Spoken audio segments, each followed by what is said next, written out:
Hello બાળકો, જય શ્રી કૃષ્ણ.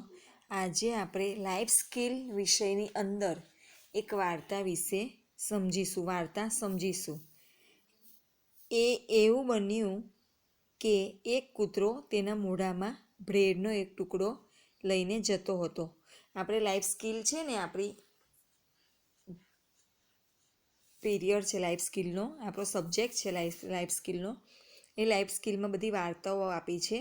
તે બાળકો આપણે એક પછી એક બધી વાર્તાઓ સમજવાની છે. તો એવું બન્યું કે એક કૂતરો તેના મોઢાની અંદર બ્રેડનો એક ટુકડો લઈને જતો હતો. તમને ચિત્રમાં દેખાય છે કે એક કૂતરો એના મોઢાની અંદર શું લઈ જાય છે? બ્રેડનો ટુકડો, જેથી શાંતિથી ક્યાંક બેસીને ખાઈ શકાય.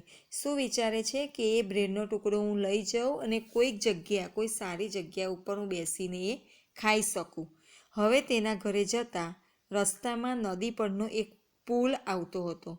એ ટુકડો લઈને જ્યારે જતો હતો કૂતરો, ત્યારે રસ્તામાં નદી પરનો એક પુલ આવતો હતો. એ ઘરે જતાં રસ્તામાં શું આવતું હતું? નદી ઉપરનો પુલ. નદીની અંદર પાણી હોય અને એની ઉપરથી પુલ પસાર થતો હોય. આપણે જઈએ છીએ ને પુલ ઉપરથી, એ રીતે. પુલ પાર કરતી વખતે તેને પોતાના ચહેરાનું પ્રતિબિંબ પાણીમાં જોયું. પુલ પાર કરતી વખતે એટલે પુલ પરથી જ્યારે જતો હતો ત્યારે તેને પોતાનું ચહેરાનું પ્રતિબિંબ પાણીમાં જોયું. તમે પણ પાણીની અંદર પ્રયોગ કરજો. તમે પણ પાણીની અંદર એમ મોઢું જોશો ને તો તમારું મોઢું દેખાશે. એને પ્રતિબિંબ કહેવાય. જો આપણો જ ફેસ આપણી જાતે પાણીની અંદર જોઈ શકીએ એને પ્રતિબિંબ કહેવાય. તો એ કૂતરાએ પુલ પાર કરતી વખતે પોતાના ચહેરાનું પ્રતિબિંબ પાણીમાં જોયું.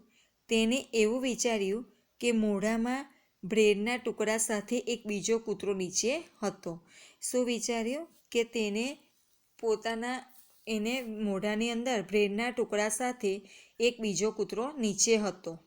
તેને એનો બીજો કૂતરો દેખાયો કે પાણીની અંદર પણ મારા જેવું કોઈ બ્રેડ લઈને ઊભું છે એમ.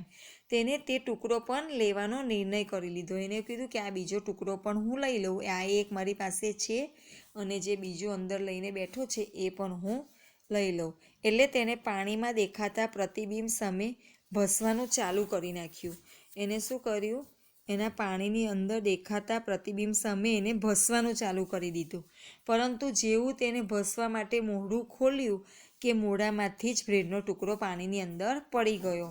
એ તરત બોલવા માટે ભસવા માંડ્યો કે તરત જ એના મોઢાની અંદરથી બ્રેડનો ટુકડો પડી ગયો અને ક્યારેય જોવા મળ્યો નહીં. એટલે આમાંથી શું આપણને બોધ મળે છે આ વાર્તાની અંદરથી?